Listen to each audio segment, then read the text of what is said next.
Hello friends, welcome to my channel SV movie explainer. आज हम explain करने वाले जॉन विक चैप्टर 3। ये मूवी 2019 में रिलीज हुई थी। मूवी की स्टार्टिंग में हमें कॉन्टिनेंटल होटल दिखाया जाता है और जैसे कि कॉन्टिनेंटल होटल का ये रूल होता है कि उस होटल में कोई भी अंडरवर्ल्ड का डॉन हो या कोई भी व्यक्ति हो, वहाँ पे किसी का भी मर्डर या खून खराबा या लड़ाई नहीं कर सकता है। और जैसे होटल के बाहर वो लोग कुछ भी कर सकते हैं। और जैसा कि हमने लास्ट पार्ट में देखा था कि जॉन विक ने कॉन्टिनेंटल होटल के अंदर ही एक शख्स को मार दिया था। इसी वजह से अब इस पूरे होटल की असिस्टेंट्स यानी कि जो हाई टेबल होती है जिसके अंदर सारी अंडरवर्ल्ड्स के डॉन आते हैं, वो अब जॉन विक को एक्स कम्युनिकेटर घोषित कर देती है। और एक्स कम्युनिकेटर का मतलब ये है कि जॉन विक जो अब हमारे में से एक नहीं है, वो अब हाई टेबल का पार्ट नहीं है। और इसी वजह से जॉन विक को मारने के लिए 40 मिलियन US डॉलर का इनाम भी रखती है, यानी कि जो शख्स भी अब जॉन विक को जान से मारेगा तो उसे इतना प्राइस मिलेगा। और अब हमें जॉन विक को दिखाते हैं, इसे भी अब इस इनाम के बारे में पता लग गया होता है। इसी वजह से जॉन विक काफ़ी सारी प्लानिंग भी करता है और इसी प्लानिंग की वजह से जॉन विक अब सीधे एक लाइब्रेरी में जाता है और वो लाइब्रेरी न्यूयॉर्क में होती है। और ये लाइब्रेरी एक बहुत बड़ी सी लाइब्रेरी होती है जिसमें अब जॉन विक जाता है और वहाँ से एक बॉक्स उठाता है जिसमें जॉन विक की वाइफ की फ़ोटो होती है। वो अपनी वाइफ की फ़ोटो को देखता है और साथ ही उसी बॉक्स में कुछ गोल्ड कॉइन्स और मेडल्स होते हैं और ये मेडल जॉन विक को जिंदा रहने के लिए हेल्प करेंगे। इस चीज़ के बारे में हमें मूवी में आगे पता चलेगा। उसी समय हम देखते हैं कि इसी लाइब्रेरी में अब एक डॉन आ जाता है और वो अब जॉन विक को मारने की कोशिश करता है क्योंकि उसे वो इनाम जीतना है। और फिर इस लाइब्रेरी में जॉन विक और उस डॉन के बीच एक बहुत बड़ी फाइट होने लगती है, जिसके बाद लास्ट एंड में जॉन विक अब उस डॉन को मार देता है। और यहाँ पे जॉन विक ने उस डॉन को एक बुक की मदद से मार लिया होता है, जिसके बाद अब जॉन विक वहाँ से भाग जाता है। और हम देखते हैं कि अब कुछ कोरियन ग्रुप्स होता है जो अब जॉन विक को मारने के पीछे पड़ा होता है। वो जॉन विक को पकड़ रहे होते हैं और जॉन विक उससे भाग रहा होता है। कोरियन ग्रुप जो काफी ज्यादा ताकतवर होता है और वो फाइटिंग में काफी एक्सपर्ट होता है, इसी वजह से वो जॉन विक का बराबर पीछा कर रहा होता है। लेकिन यही जॉन विक भी हार नहीं मानता है और वो उनसे दूर भागने लगता है। और वहीं दूसरी तरफ अब हमें हाई टेबल्स की एक सीनियर मेंबर को देखते हैं जिसका नाम होता है एजुकेटर। और एजुकेटर जो अब इस कॉन्टिनेंटल होटल के हेड यानी कि विंस्टन से मिलती है और साथ ही वो क्राइम लॉर्ड से भी मिलती और अब इन लोगों से कहती है अपने आप को सरेंडर कर दो क्योंकि तुम दोनों ने जॉन विक को यहाँ से भगाने में हेल्प की थी। बेसिकली जॉन लॉर्ड रैम और विंस्टन इन दोनों ने जॉन विक की मदद की थी यहाँ से भगाने में। साथ ही एजुकेटर अब दोनों से ये भी कहती है कि अगर तुम दोनों ने सरेंडर नहीं किया तो फिर तुम लोगों को हाई टेबल की काफी रूल्स के भी सामना करना पड़ेगा, जिससे तुम लोगों को बहुत ज़्यादा तकलीफ होगी। और वही दूसरी तरफ हम जॉन विक को देखते हैं जो अब उन कोरियन ग्रुप से किसी तरीके से बच करके एक बहुत बड़े से ऑडिटोरियम में पहुंच जाता है और वहां जाकर के वो एक डायरेक्टर से मिलता है और हमें पता चलता है कि ये जगह वही है जहाँ पे जॉन ने अपना बचपन बिताया था यहाँ पे ये डायरेक्टर लड़कों को अच्छी खासी फाइट करने की ट्रेनिंग देती है और साथ ही यहाँ पे ये लड़कियों को अच्छा डांस भी सिखाती है। तब जॉन विक डायरेक्टर से मदद करने के लिए कहता है और कहता है कि आप मेरा हेल्प करिए, लेकिन यहाँ पे डायरेक्टर जो जॉन विक की मदद करने से मना कर देती है। जिसके बाद जॉन विक अब अपना डायरेक्टर को मेडल दिखाता है और इस मेडल का मतलब ये होता है कि असिस्टेंट्स की दुनिया में अगर अब किसी के पास वो मेडल होता है किसी भी हाल में इस चीज से मना नहीं कर सकते हैं। आपको हर हाल में उसका काम करना ही होगा क्योंकि इस मेडल का मतलब यही होता है कि आपको उसकी मदद करनी ही पड़ेगी, आपको ना चाहते हुए भी उसकी मदद करनी होगी। और अब यहाँ पे डायरेक्टर को जॉन विक की बात माननी पड़ती है, जिसके बाद डायरेक्टर अब जॉन विक को एक सीक्रेट पैकेज वो पहले जॉन विक को कैसाबेला जाने में मदद करेगा। और कैसाबेला जो एक ऐसी जगह है जहाँ पे जॉन विक सेफली रह सकता है। और जिसके बाद जॉन विक अब कैसाबेला अब सेफली पहुँच जाता है और वहाँ जाकर के वो अपने एक पुरानी दोस्त से मिलता है और उसकी दोस्त का नाम सोफी भी एक एफिशिएंट और वो अंडरवर्ल्ड की ट्रेनर भी है। सोफी पहले से ही जॉन विक के बारे में सब कुछ जानती थी। वो जानती थी कि जॉन विक इस समय डिफिकल्टीज से बीत रहा है और वो इस समय किस पोजीशन में है। जिसके बाद अब सोफी जॉन विक से कहती है कि सॉरी जॉन, मैं तुम्हारी मदद नहीं कर सकती हूँ क्योंकि मैं अभी इस कंडीशन में नहीं हूँ कि मैं तुम्हारी मदद कर। और हमें यहाँ पता चलता है कि जॉन विक ने काफी सालों पहले सोफी की मदद करी थी जब सोफी एक बहुत बड़ी मुश्किल में फंसी हुई थी और तभी सोफी ने जॉन को एक पेंडेंट दिया था और उस पेंडेंट का भी यही मतलब होता है कि अगर मुझे कभी हेल्प चाहिए तो आप किसी भी हालत में मेरी मदद करोगी और आप इस चीज से मना नहीं कर सकती हो। और ये प्रॉमिस उसका कभी नहीं टूटने वाला था। सोफी ने जो पेंडेंट लिया था उसका मतलब यही होता है कि किसी भी हालत में वो जॉन की मदद करेगी और वो इस प्रॉमिस को कभी नहीं तोड़ सकती है। और इस अंडरवर्ल्ड असिस्टेंट्स की दुनिया में इन पेंडेंट्स और मेडल्स का मतलब यही होता है कि आपको उनकी मदद करनी ही पड़ेगी, आप चाहे किसी भी हालत में हो। और इस रूल को असिस्टेंट के लोग बहुत ही सीरियसली फॉलो भी करते हैं। जिसके बाद जॉन अब अपने पास से उस पेंडेंट को निकालता है और वो सोफी को दिखाता है। सोफी जब उस पेंडेंट को देखती है तब वो भी मान जाती है जॉन की मदद करने के लिए। यहाँ पे जॉन अब सोफी से कहता है कि मुझे किसी भी हालत में एल्डर से मिलना है, और एल्डर जो हाई टेबल का सबसे सीनियर है और वही हाई टेबल्स के पूरे मैनेजमेंट को संभालता है। जॉन एल्डर से इसीलिए मिलना चाहता था ताकि उसके ऊपर कॉन्ट्रैक्ट रखा गया है, जिससे कि सभी लोग उसे मारने के लिए रेडी है और उसके पीछे पड़े हुए हैं। वो कॉन्ट्रैक्ट वापस ले लिया जाए क्योंकि वो अब इस लड़ाई को नहीं झेल सकता था। यहाँ पे सोफी जो जॉन की मदद करने के लिए रेडी हो गई होती है, उसने प्रॉमिस किया था इसी वजह, इसीलिए सोफी अपने कॉन्ट्रैक्ट में से एक लोकल आदमी का एड्रेस निकालती है और अब ये लोग उस लोकल आदमी के पास जाते हैं और उस लोकल आदमी को पता होता है एल्डर का और वो लोकल आदमी अब इन लोगों को बताता है कि एल्डर जो एक डेजर्ट के दरमियान में जाकर के मिलेगा। तुम लोग डेजर्ट में चलते जाओगे और फिर एल्डर तुम्हें खुद से ढूंढ लेगा। जिसके बाद अब एल्डर जॉन से कहता है कि मैं तुम लोगों की मदद की है तो इसके बदले मुझे भी कुछ चाहिए। लोकल आदमी जो सोफिया से अब उसकी डॉग्स मांगता है और सोफिया की जो डॉग जो काफी ज्यादा ट्रेंड होते हैं, काफी ज्यादा क्यूट होते हैं, और सोफिया भी उन डॉग से काफी ज्यादा अटैच होती है। इसी वजह से सोफिया अब उन डॉग्स को लोकल आदमी को देने के लिए मना कर देती है। इसी वजह से लोकल आदमी को काफी ज्यादा गुस्सा आता है और वो सोफिया के एक डॉग्स को वहीं पे जान से मार देता है। ये चीज देख करके सोफिया को काफी ज्यादा गुस्सा आता है। इसी वजह से सोफिया भी अब लोकल पर्सन के ऊपर अटैक कर देती है, जिससे कि अब यहाँ पे एक बहुत बड़ी फाइट होने लगती है, जिसमें जॉन, सोफिया और लोकल पर्सन इन तीनों के बीच एक फाइट होती है। साथ ही यहाँ पे सोफिया के डॉग्स भी इस फाइट में इन्वॉल्व होते हैं और काफी सारी फाइट के बाद अब फाइनली जॉन और सोफिया उस जगह से निकल जाते हैं और फिर हमें यहाँ पे एजुकेटर को दिखाते हैं और एजुकेटर को ये पता लग जाता है कि डायरेक्टर ने मदद की थी जॉन की यहाँ से भगाने में। इसी वजह से एजुकेटर अब उस डायरेक्टर के पास आती है और अब उस डायरेक्टर को सजा के तौर पे उसके हाथों में एक तलवार चुभा दी जाती है, यानी कि एक बहुत बड़ी सी छुरी चुभा दी जाती है। और वहीं हम दूसरी तरफ अब जॉन और सोफिया को देख पाते हैं। ये दोनों अब उस स्टेशन पे पहुंच जाते हैं जो उसे लोकल पर्सन ने एड्रेस बताया होता है और यहाँ हम जान पाते हैं सोफिया का जो प्रॉमिस था वो हमें सिर्फ इतना था कि वो जॉन को सिर्फ उस एल्डर के एड्रेस तक पहुँचा दे, ना कि उसके आगे का सफर तय करने का। यहाँ पे अब सोफिया अपना प्रॉमिस पूरा करती है और जॉन को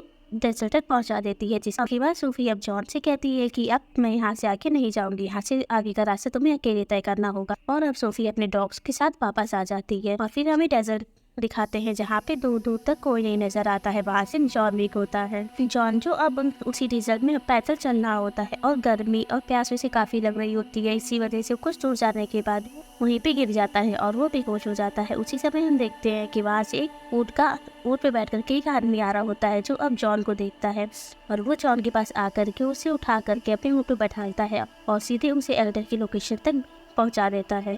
जिसके बाद अब हम एल्डर को देख पाते हैं और एल्डर जो उसी रेगिस्तान में एक बहुत बड़ा सा टेंट लगा करके रहता था, उसके आसपास काफी सारे हाथी भी रहते थे। यहाँ पे मेरे को होश आता है और वो एल्डर से कहता है मैं काफी बुरी तरीके से फंसा हुआ हूँ, लेकिन मैं इस सिचुएशन में मरना नहीं चाहता हूँ। साथ ही जॉन ये भी बताता है कि पहले मैंने अपनी वाइफ को खोया है, फिर मैंने अपने डॉग को खो दिया है और मैं अब अपने आप को नहीं खोना चाहता हूँ, मैं मरना नहीं चाहता हूँ।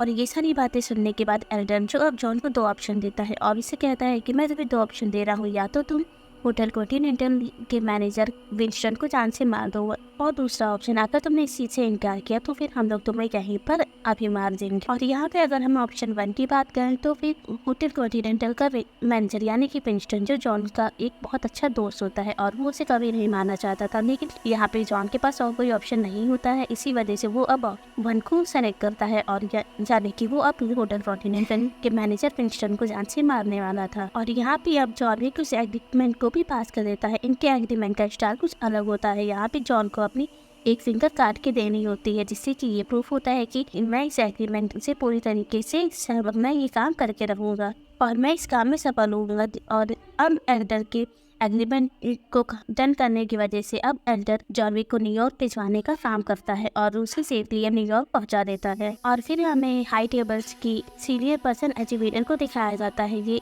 मेल असिस्टेंट को हायर करती है और ये काफी ज्यादा ट्रेंड अंडरवर्ल्ड का डॉन होता है और इसका नाम जीरो होता है। ये काफी ज्यादा पावरफुल था और यही एक अकेला ऐसा डॉन था जो जॉन विक को टक्कर दे सकता था और इसी काम मिला होता है जॉन विक को मारने का। जॉन विक कहीं पर भी हो ये इसे ढूंढ करके मार देगा। और हम एजुकेटर को देख पाते हैं वो अब क्राइम डॉट के पास जाती है और क्राइम डॉट जिसे एजुकेटर ने स्टार्टिंग में ही सरेंडर करने के लिए कहा होता है, लेकिन अभी तक क्राइम डॉट ने सरेंडर नहीं किया होता है। इस वजह से उसी पनिशमेंट के तौर पे एजुकेटर अब क्राइम डॉट को हंटर से काफी देर तक के मार रही होती है। इस और हंटर की बात से क्राइम लॉर्ड काफ़ी ज़्यादा इंजर्ड हो जाता है और वो बहुत बुरी तरीके से होता है। उसकी हालत ऐसी नहीं होती है कि वो खुद से खड़ा हो पाए। इसके बाद एजुकेटर वहाँ से चली जाती है और फिर हमें अब जॉन को दिखाते हैं जो अब न्यूयॉर्क पहुँच जाता है और यहाँ पे अब एजुकेटर के द्वारा भेजे हुए असिस्टेंट्स यानी कि जीरो टीम के साथ जॉन विक का पीछा कर रहा होता है। और फिर हमें अब जॉन को बाइक से जाते हुए दिखाते हैं और यहाँ पे एक बाइक की काफ़ी अच्छी चीजिंग होती है जिसकी पीछे बाइक की पूरी टीम यानी कि जीरो की पूरी टीम अब जॉन विक का पीछा कर रही होती है। किसी तरीके से जॉन विक अब अपने आप को बचाकर किसी भी होटल कॉन्टिनेंटल के अंदर पहुंच जाता है और एज यूजल होटल कॉन्टिनेंटल का ये रूल होता है कि उसके अंदर कोई भी फाइट नहीं होगी। इसी वजह से जॉन विक अब इस होटल में सेफ होता है। यहाँ पे अब हमें इसी होटल के मैनेजर यानी कि विंस्टन को दिखाया जाता है और जॉन विक विंस्टन के पास जाता है।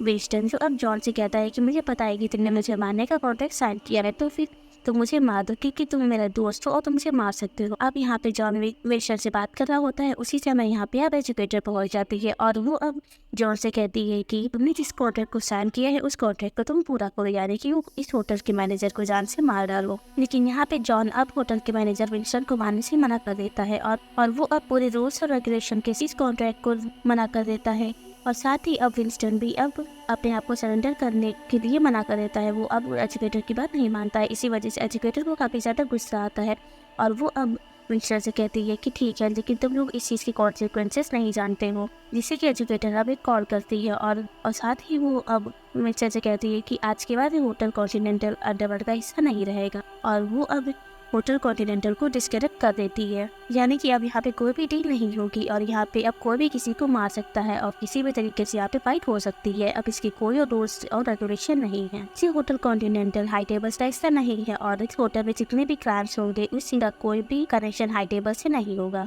और अब ये मैसेज सभी लोगों को पहुँच जाता है, यानी कि ऑल ओवर वर्ल्ड में जितने भी असिस्टेंट्स होते हैं सभी को ये मैसेज पहुँच जाता है। जिसके बाद अब हम देखते हैं कि उसी होटल में काफ़ी सारे डॉन जो अपनी एडवांस गन्स को लेकर के उसी होटल के अंदर एंटर कर जाते हैं और वो लोगों का मकसद यही होता है कि वो जॉन विक और मैनेजर को मारने के लिए आए होते हैं। और इन सभी लोगों को एजुकेटर ने ही यहाँ पे बुलाया होता है मैनेजर और जॉन विक को मारने के लिए। वहीं दूसरी तरफ अब हमें इस गैंग की पूरी टीम देखी जाती है, यानी कि वही शख्स जिसे एजुकेटर ने हायर किया होता है जॉन विक को मारने के लिए, वो भी अब अपनी पूरी टीम के साथ इसी होटल के अंदर एंटर कर जाता है। और यहाँ पे अब मैनेजर विंस्टन और साथ ही जॉन विक और वहीं पे अब जीरो की पूरी टीम और साथ ही जो पूरी गैंग की एजुकेटर ने भी बुलाई होती है, ये इन सभी लोगों के बीच एक बहुत बड़ी फाइट होने लगती है। और ये फाइट काफ़ी लंबी चलती है जिसमें हम जॉन विक को देखते हैं जो अपने वेपन्स के साथ में आने वाली पूरी गैंग के ऊपर हमला करते हैं, जिससे कि अब वो पूरी गैंग वहाँ पे खत्म हो जाती है। बट अभी भी जीरो गैंग की पूरी टीम जिंदा होती है और वो अभी जॉन विक के ऊपर अटैक कर रही होती है।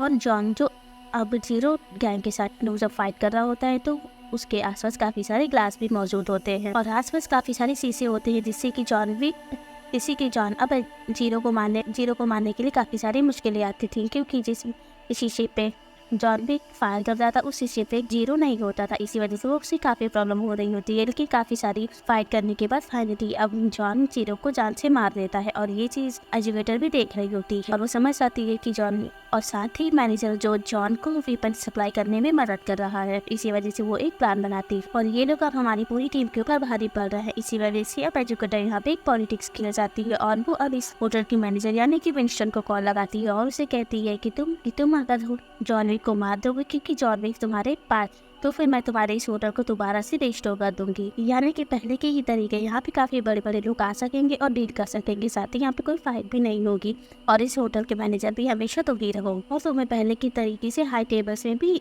स्टॉप कर दिया जाएगा, तुम्हें वहाँ से कभी नहीं हटाया जाएगा। वहीं पे अब एजुकेटर अब कॉल को रख देती है और यहाँ पे जॉन और विंस्टन ये दोनों एक बहुत अच्छे दोस्त होते हैं और वो समझ आता है कि विंस्टन के पास एजुकेटर की कॉल आई है उसे मारने की। लेकिन यहाँ पे अब विंस्टन जॉन से कहता है मैंने अपने होटल में मैनेजर बनने के लिए काफ़ी सारी मुश्किलें उठाई हैं और मुझे अपने होटल में हमेशा मैनेजर बन के रहना है, मैंने अपने होटल को काफ़ी अच्छे से संभाला है। इसी वजह से अब विंस्टन जॉन के ऊपर शूट कर देता है और जॉन जो अब बिल्डिंग से नीचे गिर जाता है और जॉन की अब गोली लगी होती है, इसी वजह से वो बिल्डिंग के नीचे गिर जाता है। जॉन जो है एक कूड़े की डिब्बे के पास गिरा होता है और यहाँ पे एजुकेटर जो मैनेजर से कहती है कि वेल तुमने बहुत अच्छा काम किया है और जिसके बाद एजुकेटर वहाँ उस होटल से निकल जाती है। एजुकेटर जो अब जॉन की डेड बॉडी को देखना चाहती है इसी वजह से वो अब बिल्डिंग के पास जाती है जहाँ पे जॉन आकर के गिरा था, लेकिन वो देखती है कि वहाँ पे जॉन की डेड बॉडी नहीं होती है। ये चीज़ देखकर के एजुकेटर मैनेजर से कहती है कि याद रखना, अगर जॉन जिंदा रहा तो फिर वो मेरे और तुम्हारे दोनों के लिए खतरा बन के रहेगा और मुझे ही जॉन को मारना है। कहीं से भी उसे ढूंढ करके लाओ और उसे जान से मारो। इसके बाद अब हम एक डॉग को देखते हैं और वो डॉग अब काफी तेजी से भाग रहा होता है और हमें पता चलता है कि ये डॉग जॉन का है। और वो डॉग अब भागते हुए एक स्ट्रेचर के पास जाता है और इस स्ट्रेचर पे और कोई नहीं जबकि काफ़ी इंजर्ड हुआ जॉन विक होता है और उस स्ट्रेचर वही क्राइम डॉग चला रहा होता है जिसके ऊपर एजुकेटर ने काफ़ी सारे अटैक किए थे हंटर की मदद से। और ये एक लोकल क्राइम डॉग है और इसने जॉन विक की जान इसीलिए बचाई होती है ताकि क्योंकि उसे हाई टेबल से बदला लेना होता है। और अब लॉर्ड क्राइम वो अब जॉन से पूछते हैं कि जिस गुस्से में मैं हूँ क्या तुम भी उसी गुस्से में हो, क्या तुम भी अब हाई टेबल से बदला लेना चाहते हो। और वहीं पे हम जॉन को देखते हैं जो काफ़ी इंजर्ड होता है, वो काफ़ी जख्मी हालत में उठता है और क्राइम लॉर्ड से कहता है कि हाँ मैं भी उसी गुस्से में हूँ और मैं भी अब हाई टेबल से बदला लेना चाहता हूँ। और इसी के साथ ये मूवी यहाँ पे कम्प्लीट एंड हो जाती है। सो गाइस प्लीज़ हमें कमेंट करके बताइएगा कि आपको हमारा रिव्यू कैसा लगा है। अगर मेरा रिव्यू आपको पसंद आए तो प्लीज़ मेरी वीडियोस को लाइक करिए, साथ ही मेरे चैनल को सब्सक्राइब करिएगा। Thank you for watching.